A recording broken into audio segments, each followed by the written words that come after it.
মানুষ মানেই ভিক্ষুক।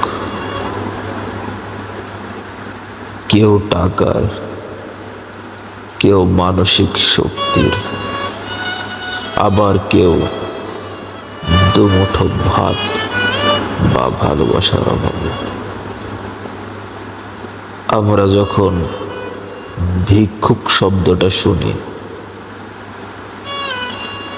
তখন চোখের সামনে ভেসে ওঠে রাস্তার ধারের কোনো মানুষের জীর্ণ চেহারা, যার হাত দুটি প্রসারিত থাকে সামান্য কিছু অর্জনের আশায়। কিন্তু জীবনের গভীর থেকে দেখলে বোঝা যায়, ভিক্ষুক আমরা প্রত্যেকেই।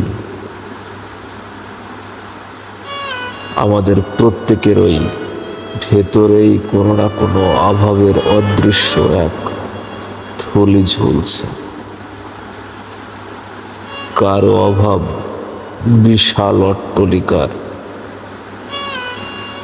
কারো অভাব দুমুঠো অন্য সংস্থানের।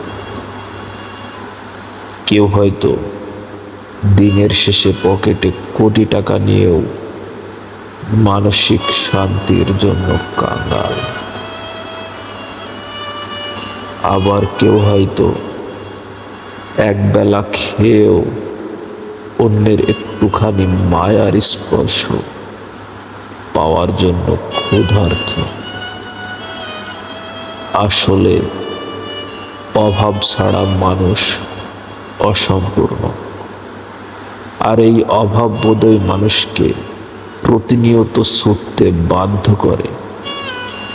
আমরা সবাই এক নিরন্তর ভিক্ষাবৃত্তিতে লিপ্ত। কেউ চেয়ে পায়, কেউ না চেয়ে হারিয়ে ফেলে। এভাবেই অভাবের হাত ধরে এগিয়ে চলে জীবনের চাকা, আর সেই চাকার তলায় পিষ্ট হয় আমাদের এক একটি স্বপ্ন।